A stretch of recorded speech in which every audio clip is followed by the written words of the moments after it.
Hi, welcome to my channel, and if you're a newcomer, welcome. The reason why we're here today, I'll put it like this: let's talk about weddings.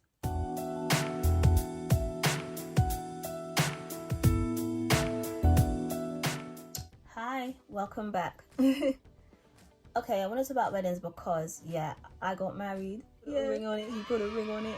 What? So basically, I just wanted to run by some facts about preparing for a wedding.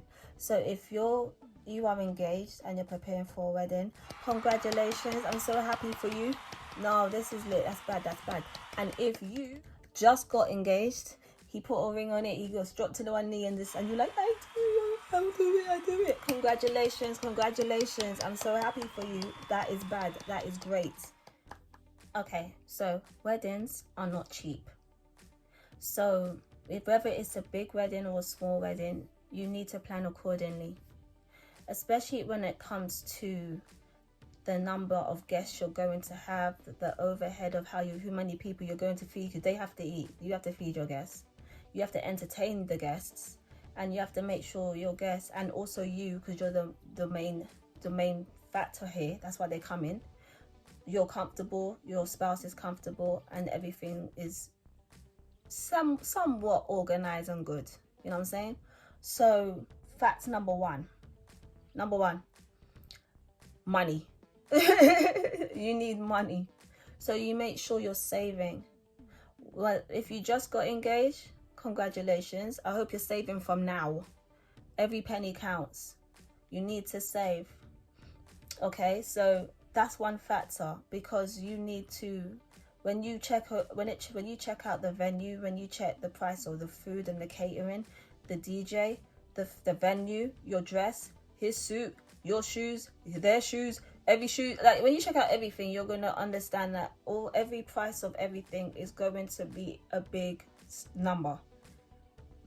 You also need to have a budget, because if you don't have a budget, you'll be paying out a big extreme amounts of money for unnecessary things, and you'll be paying out for things that you didn't even need to pay for, or what was deemed necessary. I learned that because me and my partner didn't have a budget. So because there was no budget, when we're approaching people to pay for things, they didn't budget us neither, because we didn't give them a legit number. So that's an important factor, to make sure you have a budget, and then you can tell the people you're contacting about whether it was your venue, whether it was about the food, regardless of what it was. As long as you have the budget, as long as you tell them what your budget is, they have to move to suit for what you want and the price that you gave them. If that makes any sense, have a budget. Okay, so the next thing I would say is do not pay full price for anything before the job is done. Meaning, only pay the deposits when it comes to the catering, when it comes to the venue, anything. Pay deposits. Do not pay the full amount before they've done their job, because that means you've already paid them. They can mess it up, or it wouldn't be a good job. You already paid them, so they can run off paid while you're sitting there pissed. Do you know what I mean? So also, let's talk about your dress. If you don't have a dress yet, look around. You'll find the one just like the one you're marrying.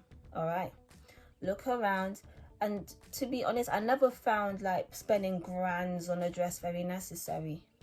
You can find like a dress for even like a couple of bills, like 200, 100, even 99, 59 pound even. Like, you don't need a dress that's grands upon grands, because at the end of the day, it's your wedding is only for a few hours when you check it. And also, the price of the dress doesn't matter per se, because when your hair is done, your makeup is done, everything is done properly, and you look lovely, the price doesn't matter. No one ain't looking at the price, they're looking at you. So make sure you as a whole, as a bride, look beautiful. Hair on point, makeup on point. Make sure like the dress is on point and it literally suits your body frame, your curves, your everything. You will find the dress if you haven't found it already.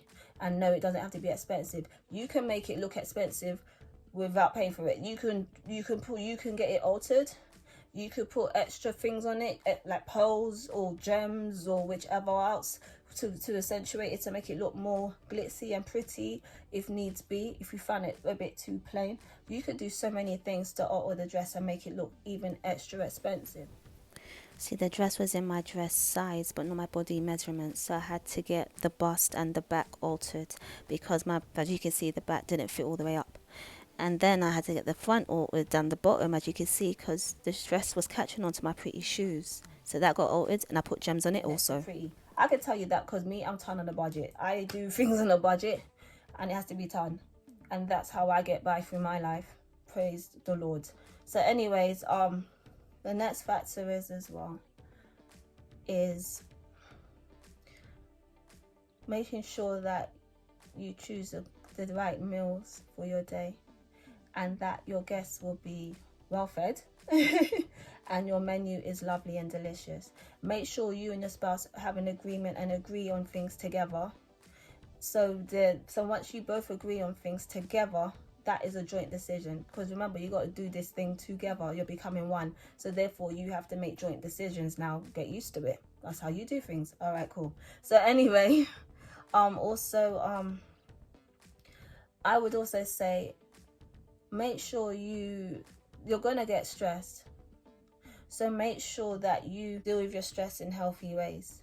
And you're gonna be probably having little arguments with your spouse because you're both stressed out. That stuff happens, you know. In-laws may argue because they're stressed out, and you just have to try to keep the peace. So when you see things like that happening, just try to keep the peace and just find a way to calm down so you can come together to have a conversation without arguing, because that is going to happen. So don't allow it to get to that point where you don't even want to marry each other no more. Don't let it get to that. You know what I'm saying? Just relax, and you see that happening, just be like, all right, talk to me later. Let's calm down, talk back to me after, or let's talk over drinks when we're calm. Do you know what I mean? So, and another thing is that once you're getting them stress levels, you feel it coming, work out. Release your stress in a healthy, positive way. I mean, release some endorphins, and endorphins make people happy. So that way, like, when your day comes and you're putting on that dress, you're just gonna feel amazing. Your skin will be cleaner, you'll look good, you'll feel good, you'll be toned, you'll be fitting in your dress so nice. You'll just look so great for your day, and you'll just feel like a badass. You know what I'm saying? So just release endorphins, and make sure you drink a lot of water. Don't drink too much sugary stuff, fizzy stuff. That makes you bloat, that makes you put on pounds without noticing because of all the sugar. More water, more rest, and workout. Yeah. And the next thing I would say is make sure you get premarital counseling. People think that, oh, if you get counseling or get therapy, you're back nuts. That's not true. We all need therapy. We're all back nuts in our own special way, if that's the case. It's very important. And if you're spending your life with this person, and the marriage you need to make sure you start the marriage correct. Get premarital counseling so you can start in a healthy way, and you learn some stuff about how to maintain your relationship, and you're doing it together. So, you know, that's a good thing too. Get some premarital counseling. The next thing I would say as well is, I hope that's helped. I hope I've helped somehow. I will once again say congratulations, and I pray blessings on your union, and I pray that you have a wonderful day. I pray there'll be many years of love, laughter, and love, and no divorce. I pray blessings on you. Yeah. And I will also say as well, even to those who are not engaged or getting married yet, it's okay. You know, just carry on focusing on yourself and growing as an individual, sorting out yourself, so when the right person comes along, you're already getting to that stage of giving out healthy love, not broken, toxic love, because you're still broken on the inside, still trying to figure yourself out, if that makes any sense. So on that note, I would say stay blessed and stay beautiful. Always know that you're awesome, and always know that you're ever blessed. You'll see me again soon. I am Mimi.